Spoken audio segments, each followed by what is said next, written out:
folks. I'd like to talk about the outline and arrangement of Genesis chapter 1.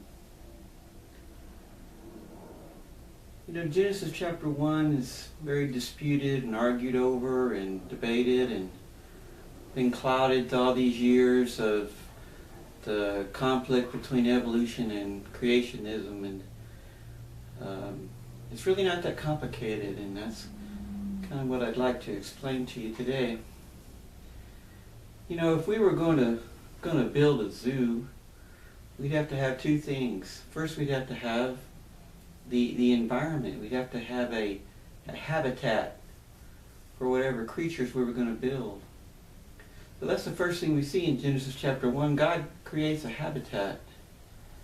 The second thing we see is if we were going to build a zoo, we have to have inhabitants, creatures, animals we were going to put in there. And that's the second thing we see here in Genesis chapter 1. God creates the habitat, and He creates the inhabitants of the world. The world is, in a lot of ways, it resembles and has to meet the same requirements that, we might have to create when we ever build a zoo. Go to Fort Worth Zoo over here, you have the very same things. So the habitat and the inhabitants. How is this chapter arranged? Verse 1 is a summary statement. In the beginning, God created the heavens and the earth. This is what God was going to do. This is what He intended to do. Verse 2 is the original condition of the earth when He created it. He didn't just finish it all at once. He created the raw materials. That's basically the way we need to look at verse 2 as raw materials, which He would then form and shape into the earth. Verse 2, that's a much disputed verse. The earth was without form and void, and darkness was upon the face of the deep, and the Spirit of God hovered over the waters, or brooded, as the King James Version says.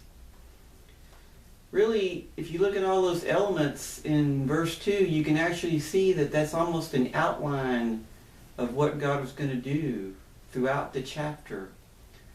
The earth was without form. God was going to form the earth.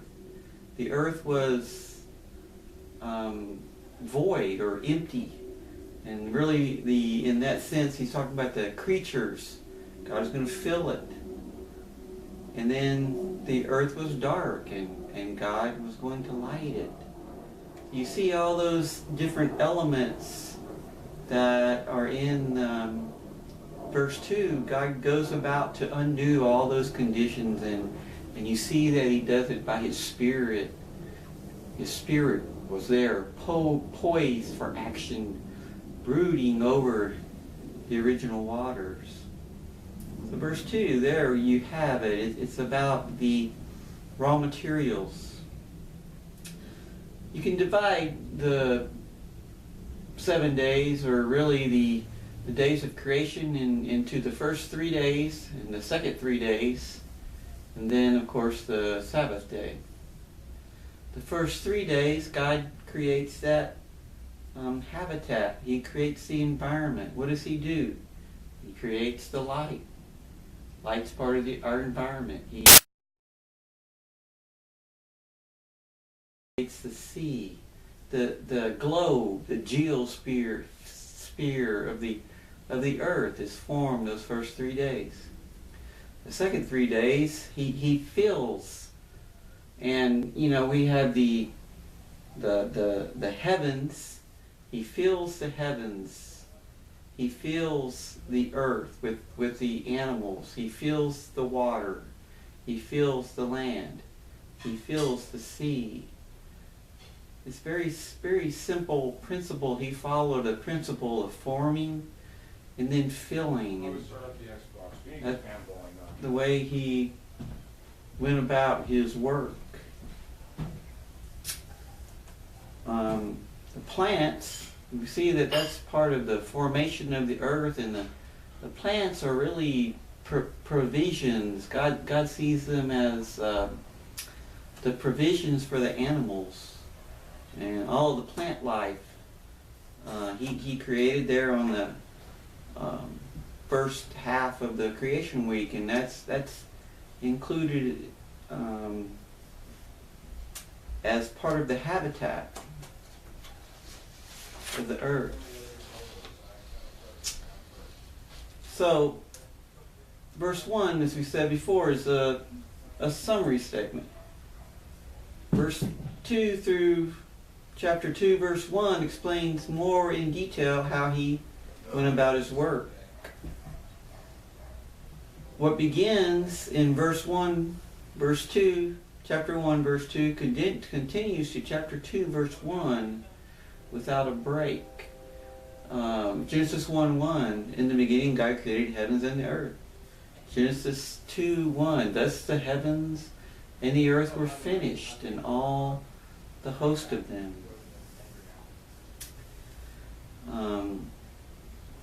How does chapter 2 fit into the creation story? Chapter 2, the story of Adam, God creating Adam, Eve in the garden.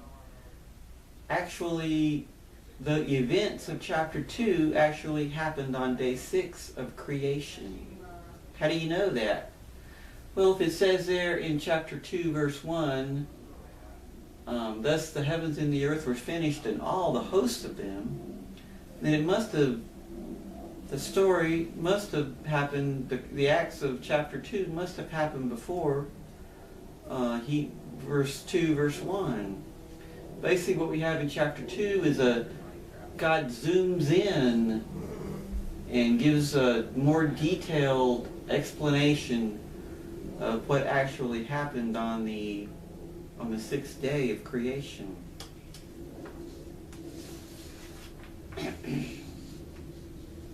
So there really you have it.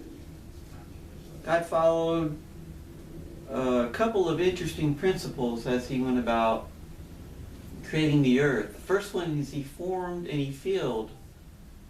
And the second principle he followed is that he created, he made, and then he arranged. He went about arranging the universe. You know, he made the earth, and then he went about setting it into order, bringing it into the order that he would do. And the same thing with the rest of creation. So I hope this clears up just some of those basic things. In this lesson, let me answer one hard question that is often asked logically about the creation story. The question is this: why was there 3 days of supernatural light? Why did not the Lord just go ahead and make the sun, moon, and stars the same time he made the light? That would seem to be the logical thing to do. Yet he waits and even goes through the trouble of producing 3 days of supernatural light. Something very important must be going on here to go through all that effort. At first it seems to be a riddle that I'm sure the scientific community scoffs at this, and even believers have a hard time with. But I believe there's a beautiful and meaningful answer to this question. The answer lies in the idea of precedent. The earth as a heavenly body was completed first before any of the others because it is the principal place. It may not be at the center of the solar system or the universe, but it is central to God's plans for the universe. Therefore, out of precedent and the principle of first things, God completed the earth before any of the other heavenly bodies. This gives the believer a satisfying answer and a meaningful way of understanding the order of things. We live on sacred ground, prime property, our tiny little speck in the vast universe. is of utmost importance to the Creator. Here the drama of the fall and redemption's glorious story takes place. And here the Lord will make His future eternal home as the New Jerusalem comes down and will be here on or rotating around the planet.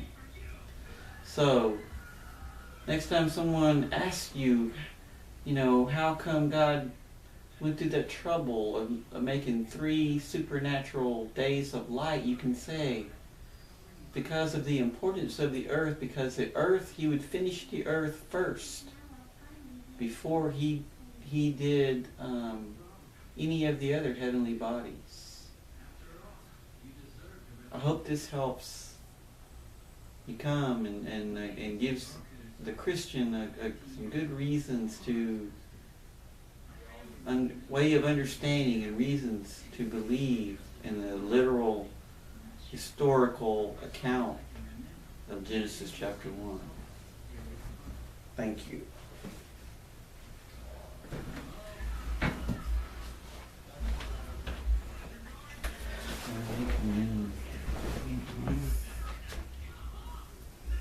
How do you stop?